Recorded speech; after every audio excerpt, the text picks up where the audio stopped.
اللہ کے رسول صلی اللہ علیہ وسلم نے فرمایا من نفس عن مؤمن کربۃ من کرب الدنیا نفس اللہ عنہ کربۃ من کرب یوم القیامہ ومن یسر علی معسر یسر اللہ علیہ فی الدنیا والآخرہ. اگر کوئی آدمی اپنے مسلمان بھائی کی دنیا کی مصیبت کو دور کرتا ہے، وقت آنے پہ اس کا ساتھ دیتا ہے، اس کا سہارا بنتا ہے اور اس کو قرض دیتا ہے، تو اللہ تعالیٰ اس کی آخرت کی مصیبت کو دور کرتا ہے. اگر کوئی تنگ دست ہے، پریشان حال ہے، اس کو پیسوں کی ضرورت ہے، رقم کی ضرورت ہے، قرض کی ضرورت ہے، ہم مدد کر دیے، اس کو پیسہ دے دیے، تو اللہ رب العالمین اس کی دنیا میں بھی اور آخرت میں بھی اس پر آسانی کرتا ہے. اور آپ نے سنا ہے جب تک بندہ اپنے بھائی کی مدد کرے گا اس وقت تک اللہ ہماری مدد کرے گا. تو اللہ کے نبی نے کہا مطل الغنی ظلم. اگر کوئی مالدار ہے وہ ٹال مٹول کرتا ہے اور عمدن پیسہ رکھتے ہوئے بھی، استطاعت رکھتے ہوئے بھی قرض واپس نہیں کرتا ہے، تو آپ صلی اللہ علیہ وسلم نے فرمایا یہ ظلم ہے اور ظلم اسلام میں حرام ہے. اس دعا کو پڑھیں گے تو اللہ تعالی ہمارے قرض ادا کرنے میں سہولتیں پیدا کرے گا، آسانیاں پیدا کرے گا. اللہ کے رسول صلی اللہ علیہ وسلم نے جو دعا سکھائی وہ یہ ہے اللہم انی اعوذ بک من الحم والحزن والعجز والکسل والجبن والبخل وضلع الدین وغلبۃ الرجال.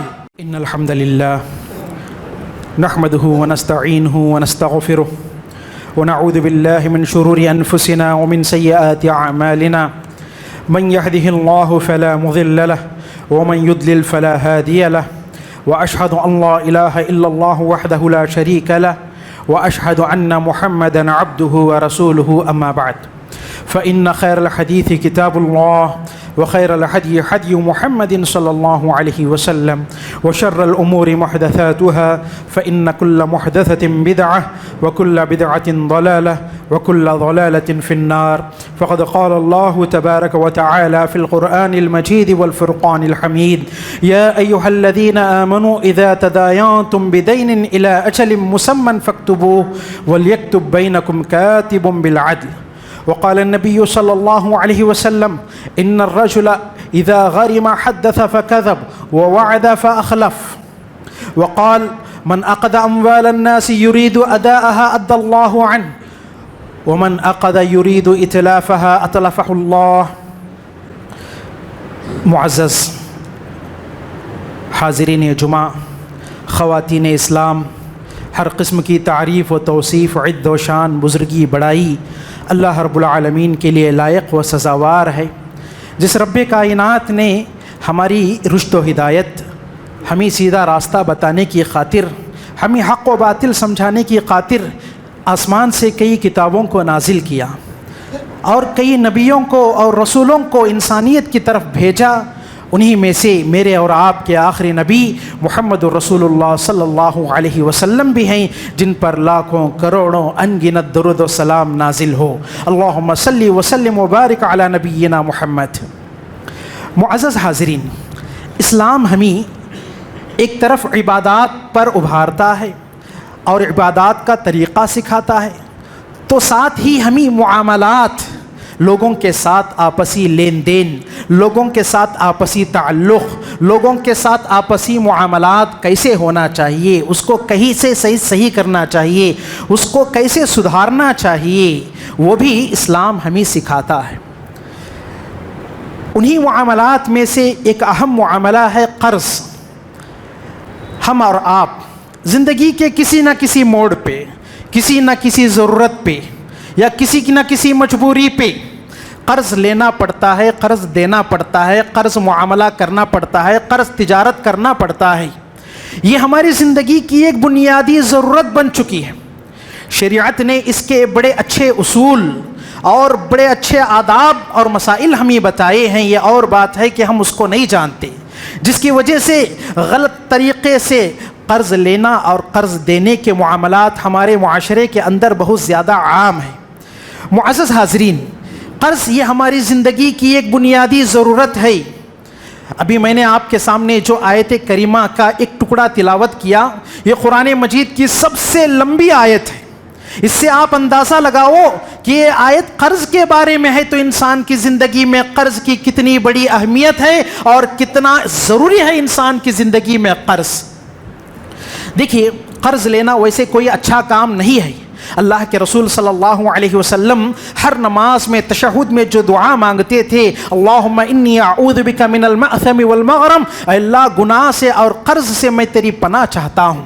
ایک صحابی نے اللہ کے نبی سے پوچھا، اے اللہ کے نبی کیا بات ہے کہ آپ قرض سے بہت زیادہ اللہ کی پناہ چاہتے ہیں؟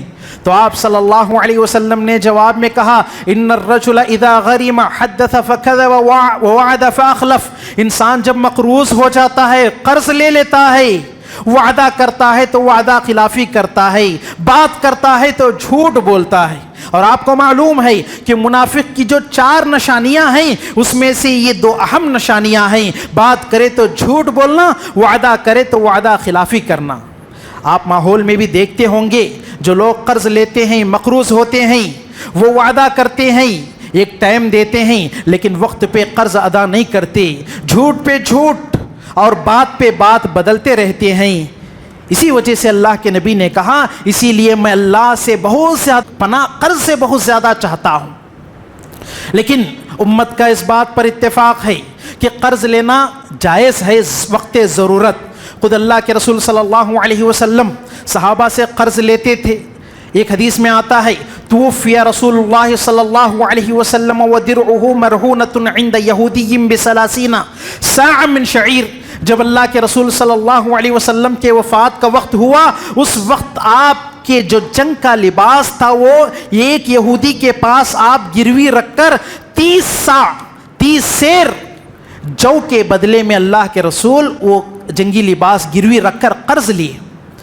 تو اللہ کے رسول صلی اللہ علیہ وسلم صحابہ سے قرضی معاملہ کرتے تھے، لیکن دیکھیے نیت اچھی ہونی چاہیے، ادا کرنے کی نیت ہونی چاہیے، واپس دینے کی نیت ہونی چاہیے، ٹھگنے کی نیت، دھوکہ دینے کی نیت اور سامنے والے کو پریشان کرنے کی نیت نہیں ہونی چاہیے، کیونکہ اللہ کے رسول صلی اللہ علیہ وسلم کی حدیث ہے، آپ نے فرمایا، من اخذ اموال الناس يريد اداءها ادى الله عنه، جو لوگوں کے مال قرض اس نیت سے لیتا ہے کہ وہ بعد میں ادا کر دے گا، حدیث میں آپ نے فرمایا اللہ تعالیٰ اس کی طرف سے ادا کرتا ہے۔ ایک روایت میں آتا ہے اعانہ اللہ، اللہ اس کی مدد کرتا ہے، قرض ادا کرنے کے راستے اللہ تعالیٰ اس کے لیے فراہم کرتا ہے۔ ومن اخذ يريد اتلافها اتلفه اللہ، لیکن جو آدمی قرض اس نیت سے لیتا ہے کہ لوگوں کو ٹھکائے گا، لوگوں کو دھوکہ دے گا، لوگوں کو پریشان کرے گا، اللہ تعالیٰ اس کو برباد کرتا ہے، اس کو اللہ ضائع کرتا ہے۔ معاشرے میں آپ دیکھے ہوں گے بہت سارے کچھ لوگ ایسے ہوتے ہیں جو سب سے قرض مانگتے ہیں، قرض لے کے پھر نظر نہیں آتے، قرض میں دھوکہ دے دیتے ہیں، وہ زندگی میں کبھی ترقی نہیں کر سکتے، وہ زندگی میں وہیں پہ آ کے رک جاتے ہیں، وہ کی ساری زندگی قرض لینے اور ٹھکانے میں چلی جاتی ہے۔ دراصل اللہ کے رسول نے کہا اللہ ان کو برباد کر دیتا ہے، وہ زندگی میں کبھی ترقی نہیں کر سکتے۔ لیکن اچھی نیت ہو لے سکتے ہیں، غلط بات نہیں ہے۔ بنی اسرائیل کا ایک واقعہ ہے، صحیح بخاری کی روایت ہے، اللہ کے رسول صلی اللہ علیہ وسلم فرماتے ہیں کہ بنی اسرائیل میں 2 دوست رہتے تھے، ان دونوں دوستوں میں سے ایک ساتھی کو اپنے دوسرے ساتھی سے قرض لینے کی ضرورت پیش آتی ہے۔ وہ اپنے ساتھی سے کہتے ہیں کہ مجھے 1000 دینار قرض چاہیے۔ دینار یہ سونے کا کائن، سونے کا سکہ ہوتا تھا، پہلے زمانے کی کرنسی تھی۔ تو اس نے جب مانگا تو وہ ساتھی نے کہا مجھے کوئی گواہ لاؤ، تو وہ ساتھی کہتا ہے میں اللہ کو گواہ بنا کر تم سے قرض لیتا ہوں۔ کہتا ہے کوئی شورٹی تو لاؤ، کوئی کفالت و ضمانت تو لاؤ۔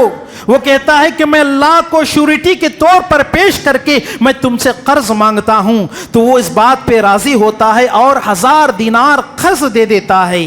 وہ ساتھی جو اپنی ضرورت کے لیے دور جاتا ہے، دوسرے شہر کو جاتا ہے اور اپنی ضرورت کو پوری کرتا ہے، وقت پہ واپس آنے کے لیے کوشش کرتا ہے، سمندر کے کنارے پہنچتا ہے، کشتی تلاش کرتا ہے، لیکن کیا دیکھتا ہے کہ دور دور تک کوئی کشتی اس کو نظر نہیں آ رہی ہے، کوئی سواری اس کو نظر نہیں آ رہی ہے۔ وہ بارگاہ خداوندی میں ہاتھ اٹھا کر دعا کرتا ہے اے اللہ میں نے میرے ساتھی سے قرض لیا, اس نے گواہ مانگا تو میں نے تجھے گواہ بنایا, اس نے شورٹی مانگی تو میں نے تجھ کو ضمانت اور شورٹی میں پیش کیا, اے اللہ آج میں میرے ساتھی کو وقت پہ قرض ادا کرنے کے لیے واپس جانا چاہتا ہوں لیکن مجھے سواری نہیں مل رہی ہے.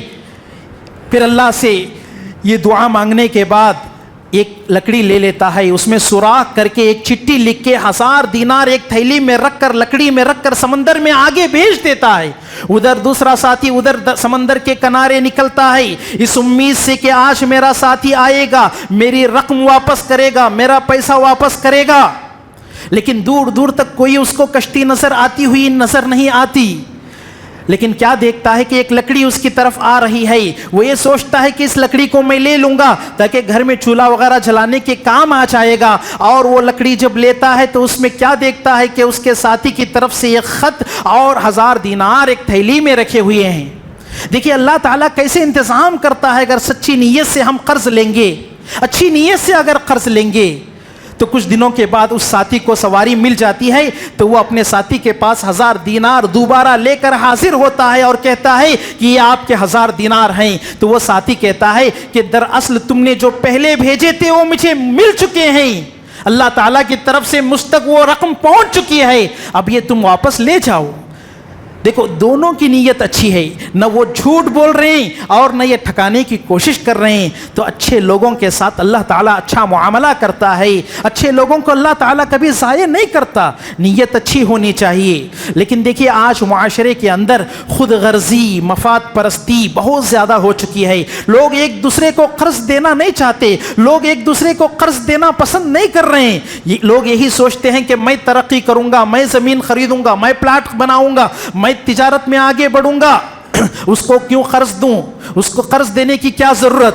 یہ خود غرضی آج مسلمانوں میں بہت زیادہ ہو چکی ہے جس کی وجہ سے قرض کا ماحول ختم ہو رہا ہے اور لوگ سودی قرض پر لینے پر مجبور ہو رہے ہیں, غلط طریقے سے قرض لینے پر مجبور ہو رہے ہیں. اس کی دوسری وجہ یہ ہے کہ جو آدمی قرض لیتا ہے وہ جلدی واپس نہیں کرتا. آج میں آپ کو دونوں پہلوؤں پہ کچھ باتیں بتاتا ہوں. دیکھیے شریعت کے اندر قرض دینے کی بڑی فضیلت آئی ہے, بڑی فضیلت آئی ہے. اللہ کے رسول صلی اللہ علیہ وسلم نے فرمایا من نفس عن مؤمن کربۃ من کرب الدنیا نفس اللہ عنہ کربۃ من کرب یوم القیامہ ومن یسر علی معسر یسر اللہ علیہ فی الدنیا والآخرہ. اگر کوئی آدمی اپنے مسلمان بھائی کی دنیا کی مصیبت کو دور کرتا ہے, وقت آنے پہ اس کا ساتھ دیتا ہے, اس کا سہارا بنتا ہے اور اس کو قرض دیتا ہے تو اللہ تعالیٰ اس کی آخرت کی مصیبت کو دور کرتا ہے. اگر کوئی تنگ دست ہے, پریشان حال ہے, اس کو پیسوں کی ضرورت ہے, رقم کی ضرورت ہے, قرض کی ضرورت ہے, ہم مدد کر دیے, اس کو پیسہ دے دیے تو اللہ رب العالمین اس کی دنیا میں بھی اور آخرت میں بھی اس پر آسانی کرتا ہے. اور آپ نے سنا ہے جب تک بندہ اپنے بھائی کی مدد کرے گا اس وقت تک اللہ ہماری مدد کرے گا. اور اللہ کے رسول صلی اللہ علیہ وسلم ایک اور حدیث میں فرماتے ہیں ما من مسلم یقرض مسلما قرضا مرتين الا كان كصدقتها مرہ. اگر کوئی مسلمان بھائی اپنے مسلمان بھائی کو 2 مرتبہ قرض دیتا ہے تو 1 مرتبہ صدقہ کرنے کا ثواب اللہ اس کو عطا کرتا ہے. کتنا بہترین آفر ہے, کتنا بہترین انعام ہے. قرض کی رقم بھی واپس مل جائے گی اور دوسری طرف اللہ تعالیٰ 1 مرتبہ صدقہ کرنے کا ثواب بھی عطا کرتا ہے. تابعین میں سے ایک مشہور تابعی ہیں اسود بن یزید النخعی. وہ ایک تاجر سے, ایک مالدار آدمی سے ہمیشہ قرض لیتے تھے اور وقت پہ ادا کرتے تھے. ایک مرتبہ قرض لیے اور ادا کرنے کی نیت سے اس کے پاس پہنچتے ہیں اور کہتے ہیں کہ میں نے تم سے قرض لیا تھا اور میں آج ادا کرنے کا وقت آ چکا ہے لیکن مجھے کچھ اور مہلت چاہیے, مجھے اور ٹائم چاہیے. تو وہ تاجر کہتا ہے کہ میں آپ کو وقت نہیں دے سکتا, مجھے قرض ابھی چاہیے, واپس کر دو. رقم جو لاتے ہیں وہ اس کو دے دیتے ہیں تو وہ تاجر وہ رقم دوبارہ ان کو واپس کرتا ہے اور کہتا ہے کہ دوسری مرتبہ میری طرف سے تمہارے لیے قرض ہے. تو وہ پوچھتے ہیں کہ آخر تم نے ایسا کیوں کیا؟ تو وہ کہتے ہیں میں نے اللہ کے نبی کی حدیث سنا کہ اگر کوئی مسلمان اپنے بھائی کو 2 مرتبہ قرض دیتا ہے تو اللہ تعالیٰ 1 مرتبہ صدقہ کرنے کا اس کو ثواب عطا فرماتا ہے, اسی لیے میں آج دوبارہ یا دوسری مرتبہ آپ کو قرض دے رہا ہوں. اور اسی طرح اللہ کے رسول صلی اللہ علیہ وسلم نے فرمایا من منح منیحۃ لبن او ورق او احدى زقاقا کان له مثل عتق رقبہ. اگر کوئی آدمی اپنے دودھ دینے والے جانور کو کسی کو کچھ دنوں کے لیے فائدہ اٹھانے کے لیے دے دیتا ہے یا چاندی قرض میں دیتا ہے، اس زمانے کی کرنسی تھی چاندی، آج اگر کوئی پیسے قرض دیتا ہے یا پھر کوئی راستہ بھٹکا ہوا ہے اس کو صحیح راستہ بتاتا ہے، اس کو راہ بھٹکے ہوئے آدمی کی رہنمائی کرتا ہے، تو اللہ تعالیٰ اس کو ایک غلام آزاد کرنے کا ثواب عطا کرتا ہے. اور کیا آپ جانتے ہیں یہ غلام آزاد کرنے کا ثواب کیا ہے؟ اللہ کے رسول صلی اللہ علیہ وسلم نے ایک اور جگہ فرمایا اگر کوئی آدمی اللہ کے راستے میں ایک غلام آزاد کرتا ہے تو اللہ تعالیٰ اس کے ہر عضو کے بدلے میں آزاد کرنے والے کے عضو کو جہنم سے آزاد کرتا ہے. اگر کوئی مکمل غلام آزاد کرتا ہے تو پورا اللہ تعالیٰ آزاد کرنے والے کو جہنم سے آزاد کرتا ہے. یہ ثواب ہے غلام آزاد کرنے کا. اور یہ ثواب کس کو ملتا ہے؟ جو آدمی لوگوں کو قرض دیتا ہے اس کو اللہ تعالیٰ یہ ثواب عطا فرماتا ہے. صرف قرض دینا نہیں بلکہ ضرورت پڑے تو قرض میں تھوڑا مہلت بھی دینا چاہیے. اللہ تعالیٰ کہتا ہے وَإِن كَانَ ذُو عُسْرَةٍ فَنَظِرَةٌ إِلَى مَيْسَرَةٍ. اگر کوئی تنگ دست ہے، آپ اس کو قرض دیے ہیں، وقت پہ قرض ادا نہیں کر رہا ہے، اس کو مزید تھوڑا مہلت دے دو، یہ اللہ کا حکم ہے. اور اسی طرح اللہ کے رسول صلی اللہ علیہ وسلم نے فرمایا من انظر معسرا او وضع عنه اظله اللہ فی ظلہ. اگر کوئی کسی تنگ دست آدمی کے قرض میں مہلت دیتا ہے یا اس کو معاف کرتا ہے تو کل قیامت کے دن اللہ تعالی عرش کے سائے کے نیچے اس کو سایہ عطا فرماتا ہے. اللہ اپنے سائے کے نیچے قیامت کے دن اس کو سایہ عطا فرماتا ہے. اور اسی طرح ایک حدیث میں آپ صلی اللہ علیہ وسلم نے فرمایا الا اخبرکم بمن یحرم علی النار. اے صحابہ میں کیا تم کو اس آدمی کے بارے میں نہ بتاؤں جو جہنم پر حرام ہے یا جہنم کی آگ اس پر حرام ہے؟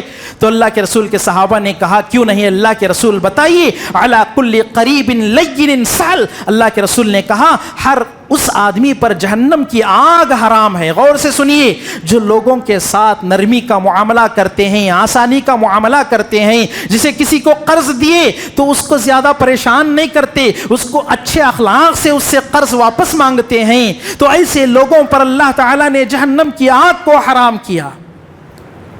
اور اسی طرح ضرورت پڑنے پہ اگر آپ مستطیع ہیں، مالدار ہیں، آپ کو اس کے قرض کی ضرورت نہیں ہے تو آپ اس کو معاف کر دیں صدقے کے طور پر. اللہ نے قرض کے تناظر میں کہا وَأَن تَصَدَّقُوا خَيْرٌ لَكُمْ إِن كُنتُمْ تَعْلَمُونَ. اگر تم صدقے کے طور پر اس آدمی کو معاف کر دو یہ تمہارے لیے زیادہ اچھا ہے. کیوں اچھا ہے؟ کیونکہ اللہ کے پاس جو اجر ہے، جو ثواب ہے، یہ دنیا کی رقم کے سامنے بہت بڑا ہے. اس لیے اگر تم معاف کر دو تو یہ تمہارے لیے زیادہ اچھا اور زیادہ بہتر ہے. کل قیامت کے دن اللہ رب العالمین کے پاس ایک آدمی کو بلایا جائے گا، اللہ جس کو بہت مال دیا ہوگا، اللہ تعالیٰ اس سے پوچھے گا دنیا میں تو نے اس مال سے کیا کیا؟ تو وہ آدمی کہے گا اللہ میرے اخلاق میں سے آسانی تھی، میں لوگوں کے ساتھ قرض تجارت کرتا تھا، جب خوشحال آدمی مجھ سے سامان خریدتا تو میں اس کو چھوٹ دیتا، آسانی کرتا. اگر کوئی تنگ دست مجھ سے کچھ پیسہ لیتا یا تجارت کرتا، قرض تجارت، تو میں یا تو اس کو معاف کر دیتا یا اس کو میں مزید مہلت دے دیتا. تو اللہ تعالیٰ کیا کہتا ہے معلوم؟ اللہ کہتا ہے فرشتوں سے جب یہ میرا بندہ لوگوں کو معاف کر سکتا ہے تو معاف کرنے کا حق تو میں اس سے زیادہ رکھتا ہوں، لہٰذا آج میں میرے اس بندے کو معاف کرتا ہوں. دیکھو کتنی بڑی فضیلت ہے قرض میں معافی کی. اللہ کے رسول صلی اللہ علیہ وسلم کے زمانے میں ایک بہترین واقعہ پیش آیا. اللہ کے رسول صلی اللہ علیہ وسلم ایک مرتبہ اپنے کمرے میں تھے، باہر سے دو صحابہ کے جھگڑنے کی آواز آپ صلی اللہ علیہ وسلم نے سنا. ایک تھے کعب بن مالک اور دوسرے تھے ابن ابی الحدرد. اللہ کے رسول صلی اللہ علیہ وسلم جب ان آوازوں کو سنے تو اللہ کے رسول اپنا پردہ ہٹا کر باہر دیکھے تو کیا دیکھتے ہیں کہ دو صحابہ جھگڑ رہے ہیں قرض کے مسئلے میں. کعب رضی اللہ عنہ کہتے ہیں اللہ کے رسول انہوں نے مجھ سے قرض لیا اور وقت ہونے پہ واپس نہیں کر رہے ہیں بلکہ مجھے ستا رہے ہیں، پریشان کر رہے ہیں. تو اللہ کے رسول صلی اللہ علیہ وسلم کعب رضی اللہ عنہ کو اشارہ کرتے ہوئے کہتے ہیں یا کعب انضع الشطر، اے کعب آدھا قرض معاف کرو. پھر وہ دوسرے صحابی کو کہتے ہیں قم فقد دینک، اے ابن ابی الحضرت اٹھو اور اٹھ کر تم اپنا قرض ادا کر دو. وہ مسئلہ وہیں پر حل ہو جاتا ہے. صحابی رسول کعب بن مالک رضی اللہ عنہ اللہ کے نبی کے ایک اشارے پر آدھا قرض معاف کر رہے ہیں. دیکھو کتنی بڑی فضیلت کی بات ہے.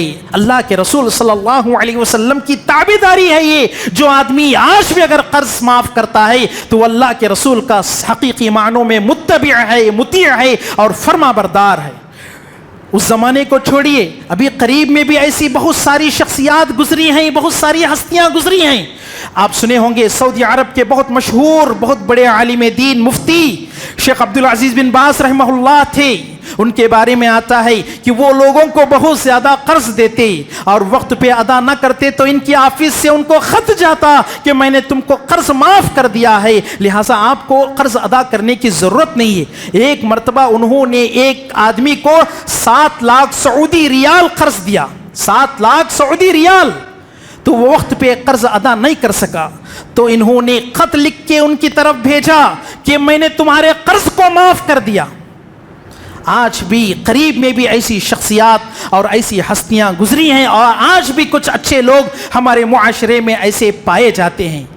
معزز حاضرین, قرض دینا, قرض میں سہولت دینا, قرض کو معاف کرنا ضرورت پڑنے پہ, یہ بہت بڑا فضیلت والا کام ہے, بڑی اہمیت والا کام ہے. یہ جہنم سے بچانے اور جنت میں داخلے کا سبب بننے والا کام ہے. لہٰذا یہ ماحول کے اندر چاہے انفرادی طور پر ہو یا اجتماعی طور پر ہو یا بیت المال کی شکل میں ہو, اس ماحول کو عام کرنا چاہیے. کیونکہ آج دیکھو ہماری ماں بہنیں یا ہمارے مسلمان غریب جو کمزور طبقہ ہے وہ غیروں سے سودی قرض لینے پہ مجبور ہو رہے ہیں اور نتیجے میں بہت زیادہ برباد ہو رہے ہیں اور معاشرہ تباہ ہو رہا ہے. لہٰذا آج اس جانب بھی ہمیں توجہ دینے کی ضرورت ہے. اور ہمارے موضوع کا دوسرا پہلو ہے کہ اگر کوئی آدمی قرض لیا مقروض ہے, اس کو چاہیے کہ قرض ادا کرنے کی فکر کرنی چاہیے, کیونکہ اگر وہ قرض ادا نہ کر سکے جتنا ثواب میں نے آپ کو بتایا اس سے بھی سخت وعید ہے اس مقروض کے حق میں جو وقت پر قرض ادا واپس نہیں کرتا. اللہ کے رسول صلی اللہ علیہ وسلم فرماتے ہیں من فارق الروح الجسد وهو بريء من 3 من الدين والغلول والكبر وجبت له الجنہ. اگر کسی آدمی کو موت آئے اور موت کے وقت اگر وہ 3 چیزوں سے بری ہو, پاک ہو, اس کے لیے جنت واجب ہے. کیا ہیں وہ 3 چیزیں؟ ایک ہے تکبر, دوسرا ہے قرض اور تیسرا ہے مال غنیمت میں خیانت کرنے سے بچنا. اگر کوئی ان 3 چیزوں سے بری ہے اللہ تعالیٰ اس کے لیے جنت کو واجب کر دیتا ہے. اور ایک حدیث میں آپ صلی اللہ علیہ وسلم فرماتے ہیں نفس المؤمن معلقۃ بدینہ حتی یقضى عنہ. انسان کی جان اگرچہ کہ وہ مر جائے, اگرچہ کہ وہ اس دنیا سے چلا جائے, لیکن جو قرض وہ دنیا میں لیا تھا اس کی روح اس سے لٹک کے رہتی ہے. جب تک اس کا قرض ادا نہیں ہوتا تب تک اس کی ذمہ داری بھی ختم نہیں ہوتی.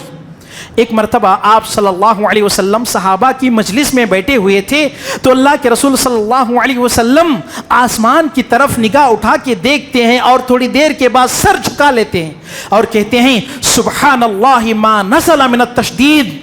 اللہ کی پاکی ہو, اللہ کی طرف سے آج کتنا سخت حکم نازل ہوا ہے. یہ سننا تھا کسی صحابی کی یہ مجال نہیں ہوئی جو وہاں بیٹھے تھے کہ اللہ کے نبی سے پوچھ سکے کہ اللہ کے نبی کیا معاملہ نازل ہوا. سب کے سب خاموش, سب پہ رعب طاری اور سب ڈر گئے.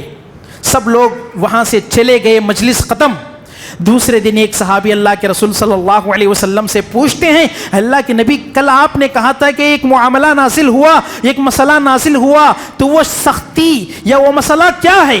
تو اللہ کے رسول صلی اللہ علیہ وسلم نے فرمایا لو ان رجلا قتل فی سبیل اللہ ثم احی ثم قتل ثم احی ثم قتل ما دخل الجنت حتی یقضى عنہ دینہ.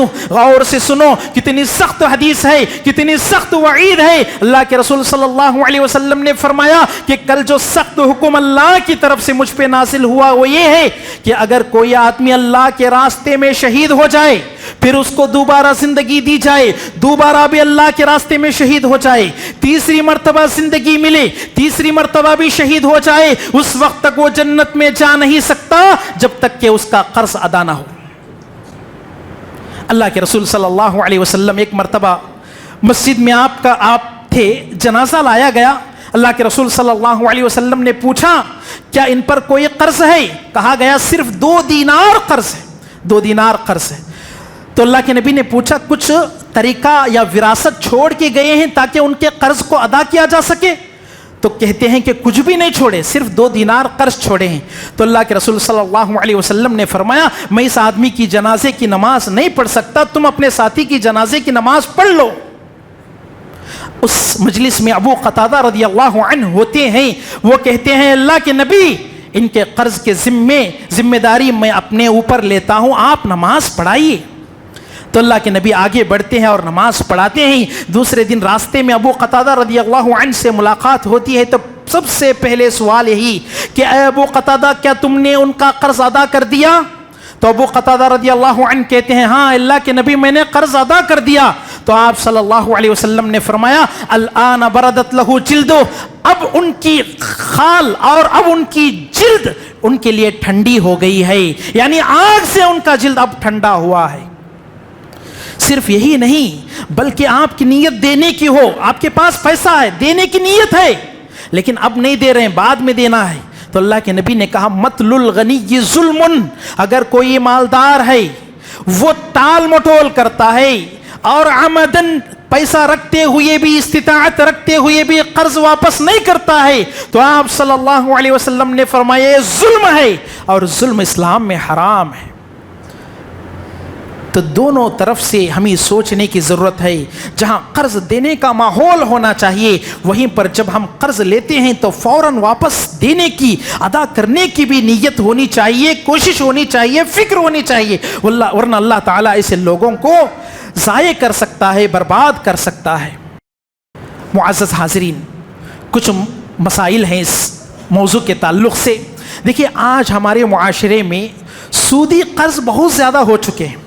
بینک سے فائنانس لینا یا فائنانس کمپنیوں کے تھرو فائنانس لینا یا گھر کے نام پہ فائنانس لینا, گھر بنانے کے لیے فائنانس لینا یا تعلیم کے نام پہ فائنانس لینا یا صحت و تندرستی کے لیے یعنی میڈیکل کے لیے فائنانس لینا, اس قسم کی بہت ساری چیزیں, فائنانس کی مختلف شکلیں ہمارے معاشرے میں عام ہیں. یہ سراسر سود ہے, یہ سراسر حرام ہے. انسان کو سودی معاملات سے بچنا چاہیے. اور آپ جانتے ہیں جو سودی معاملہ کرتا ہے گویا وہ اللہ اور اللہ کے رسول کے خلاف تلوار نکال کر اعلان جنگ کے لیے نکلا ہے.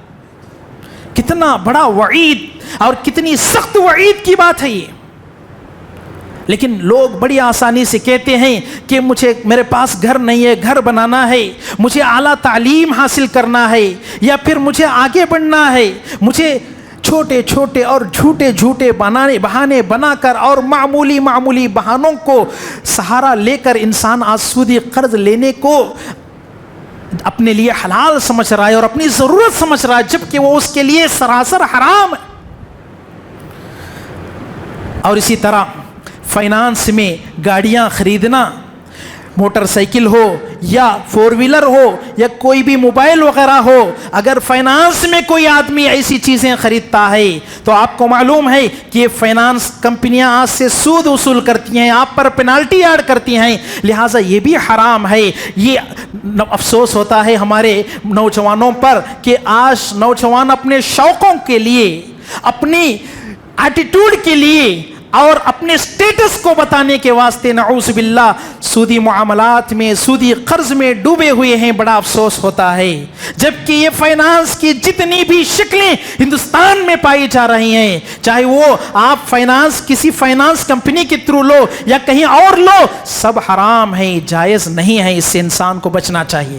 اور اسی طرح کریڈٹ کارڈ وغیرہ استعمال کرنا, بجاج فنسر کارڈ وغیرہ استعمال کرنا اور ہندوستان میں پائی جانے والی سودی بینکوں کے کریڈٹ کارڈ وغیرہ استعمال کرنا حرام ہے. کیوں کریڈٹ کارڈ استعمال کرنا حرام ہے؟ کیونکہ ہم وقت پہ ادا نہ کر سکیں تو وہ ہم پر سود اور پینالٹی ایڈ کرتے ہیں, اس لیے حرام ہے. کوئی کہتا ہے کہ میں وقت پہ ادا کرنے کی نیت سے لے رہا ہوں یا میں وقت پہ ادا کرتا ہوں، پھر میرے لیے کیوں حرام ہے؟ تو پھر بھی اس کے لیے حرام ہے، اس لیے کہ آپ جب ٹرم اور کنڈیشنز پہ سگنیچر کرتے ہیں اور موافقت دیتے ہیں، اس میں باقاعدہ طور پر یہ لکھا ہوا ہوتا ہے کہ اگر میں وقت پہ قرض ادا نہ کروں تو آپ مجھ پر پینالٹی اور انٹرسٹ ایڈ کر سکتے ہیں، اس پر ہم راضی ہوتے ہیں اور اپنا سگنیچر کرتے ہیں اور اپنی موافقت دیتے ہیں، اور غلط چیزوں کی موافقت نہیں کرنا چاہیے۔ اللہ کہتا ہے وَتَعَاوَنُوا عَلَى الْبِرِّ وَالتَّقْوَى وَلَا تَعَاوَنُوا عَلَى الْإِثْمِ وَالْعُدْوَانِ، خیر کے کاموں میں، اچھے کاموں میں، بھلے کاموں میں ایک دوسرے کی مدد کرو، شر کے کاموں میں، برے کاموں میں ایک دوسرے کی مدد نہ کرو۔ تو ایسی چیزوں سے بچنا چاہیے۔ آج آپ پرسنلی کسی سے پیسہ مانگیں گے، قرض مانگیں گے تو لوگ نہیں دیتے، لیکن یہ بینک والے بلا کے آپ کو لون دیتے ہیں، بلا کے آپ کو کریڈٹ کارڈ دیتے ہیں، کیونکہ ان کی نیت اچھی نہیں، آپ کو دھوکہ دینا چاہتے ہیں، آپ سے وہ زیادہ مال اصول کرنا چاہتے ہیں اور آپ کو برباد کرنا چاہتے ہیں۔ اس چیز کو سمجھنے کی آج مسلمانوں کے لیے بڑی سخت ضرورت ہے۔ لہٰذا یہ قرض کی جو غلط شکلیں ہمارے معاشرے کے اندر پائی جاتی ہیں، اس سے انسان کو بچنا چاہیے اور اس سے محفوظ رہنا چاہیے۔ اور اسی طرح ہمارے معاشرے میں سودی قرض کی ایک بہت عام شکل ہے جس کو سب لوگ جانتے ہیں، وہ ہے سنگموں کے ذریعے سے، حکومتوں کے جو سنگم بنائے ہوئے ہیں ان کے ذریعے سے عورتوں کا ایک مجمع ہوتا ہے، عورتوں کی ایک جماعت اور کمیٹی بنائی جاتی ہے، اور وہاں جا کر ہماری عورتیں نعوذ باللہ بے پردہ ہو کر اپنی شرم و حیا کو چھوڑ کر وہاں پر قرض لیتی ہیں، اور نتیجہ کیا ہوتا ہے معلوم؟ وقت پہ ادا نہ کرنے پہ ان کو ذلیل کیا جاتا ہے، ان کو رسوا کیا جاتا ہے۔ ہم نے خود اپنے آنکھوں سے کئی شہروں میں ایسے واقعات دیکھے ہیں کہ مسلم عورتوں کو غیر مسلمہ کے رسوا کر رہے ہیں، ان کو گھر سے باہر گھسیٹ رہے ہیں اور ان کو بے پردہ کر رہے ہیں اور ان کو سارے معاشرے میں ذلیل کر رہے ہیں۔ ایسے بہت سارے واقعات اس شہر میں بھی اور دوسرے شہروں میں بھی رونما وقتاً فوقتاً ہوتے رہتے ہیں۔ لہٰذا ایسی چیزوں سے عورتوں کو چاہیے کہ ایسے سودی قرض اور سودی معاملات سے اپنے آپ کو بچانا چاہیے۔ دیکھیے، قناعت پسندی ہمارے اندر ہونا، اللہ تعالیٰ جتنی استطاعت دیا، جتنا مال دیا، اسی میں خرچ کرنا، اسی کے حساب سے پیر اور ہاتھ پھیلانا، اس سے زیادہ آگے بڑھنے کی کوشش کریں گے اور دوسروں سے مقابلہ کرنے کی کوشش کریں گے جو ہم سے زیادہ مالدار ہیں، تو ایسے ہی معاملات ہوتے ہیں۔ اور کئی ایسے ہمارے مسلمان نوجوان بھی ہیں، مسلم تاجر بھی ہیں جو سودی قرض میں پھنس کر خودکشی کرنے پر بھی مجبور ہو گئے ہیں۔ تو لہٰذا اس جانب توجہ دینے کی ہمیں سخت ضرورت ہے، اور جو لوگ مقروض ہیں ان کے لیے میں ایک دعا بتاتا ہوں۔ اللہ کے رسول صلی اللہ علیہ وسلم نے مقروضوں کو ایک دعا سکھائی ہے، انشاءاللہ اگر ہم روزانہ پابندی کے ساتھ اس دعا کو پڑھیں گے تو اللہ تعالی ہمارے قرض ادا کرنے میں سہولتیں پیدا کرے گا، آسانیاں پیدا کرے گا۔ اللہ کے رسول صلی اللہ علیہ وسلم نے جو دعا سکھائی وہ یہ ہے، اللہم انی اعوذ بک من الحم والحزن والعجز والکسل والجبن والبخل وضلع الدین وغلبۃ الرجال۔ ایک چھوٹی سی دعا ہے، اللہ کے رسول صلی اللہ علیہ وسلم نے جو دعا سکھائی اس کا مطلب یہ ہے کہ اے اللہ میں تیری پناہ چاہتا ہوں غمی سے، عاجزی اور سستی سے، کنجوسی اور بزدلی سے، اور دشمنوں کے تسلط اور قرض سے۔ اے اللہ میں تیری پناہ چاہتا ہوں۔ کتنی پیاری دعا ہے، کتنی بہترین دعا ہے، اس دعا کو یاد کر لیں، اور جو مقروض ہیں اس دعا کو ہمیشہ پڑھتے رہیں۔ بس کچھ باتیں تھیں قرض کے حوالے سے، معاشرے کے اندر جو چیزیں عام طور پر رائج ہیں، کچھ خامیاں، کچھ غلطیاں، اس کو میں آپ کے سامنے بتانا مناسب سمجھا، کیونکہ دیکھیے معاملات کی طرف بھی توجہ دینے کی ہمیں ضرورت ہے۔ صرف نماز روزہ تک ہمیں محدود نہیں رہنا ہے، ہم مسلمان ہیں، صرف ہم مسلمان نماز روزے کی حد تک نہیں ہیں، بلکہ سارے معاملات ہمارے اسلام کے مطابق ہونا چاہیے۔ ہماری تجارت، ہمارا ہدیہ، ہمارا وقف، ہمارا قرض اور ہماری زندگی کا ہر مسئلہ اسلام کے اصول و ضوابط کے مطابق ہونا چاہیے، تبھی ہم اپنے آپ کو سچے اور پکے مسلمان کہہ سکتے ہیں۔ اللہ تعالیٰ سے دعا ہے کہ اللہ تعالیٰ ہمارے جتنے بھی مسائل ہیں اللہ تعالیٰ اس کو آسان فرمائے اور ان کو حل فرمائے۔ اللہ تعالیٰ ہمیں قرض سے بچنے کی توفیق عطا فرمائے اور لوگوں کے ساتھ آسانی کا معاملہ کرنے کی رب العالمین ہمیں توفیق عطا فرمائے۔ اے اللہ، آج دنیا میں مسلمان مظلوم ہے، خصوصاً فلسطین میں مسلمانوں پر ظلم ہو رہا ہے، اے اللہ ہم مسلمانوں کی مدد فرما۔ اے اللہ ہمارے اندر بہت خامیاں ہیں، ہم مانتے ہیں، لیکن اے اللہ ہم مسلمان ہیں، ہم تیرے بندے ہیں، ہمارے اسلام کی ایمان کی لاج رکھ لے۔ اے اللہ ہم مسلمانوں کی مدد فرما۔ اے اللہ ظالم حکومتوں کو، ظالم بادشاہوں کو اور ظالم یہودیوں کو اے اللہ تو نیز تو نابود فرما۔ اے اللہ تو ان کو صفِ ہستی سے مٹا دے۔ اے اللہ تو مسلمانوں کی مدد فرما، اہل حق کی مدد فرما، اور ظالموں کو اور جابروں کو اے اللہ تو ختم کر دے۔ آمین وآخر دعوانا الحمد للہ رب العالمین۔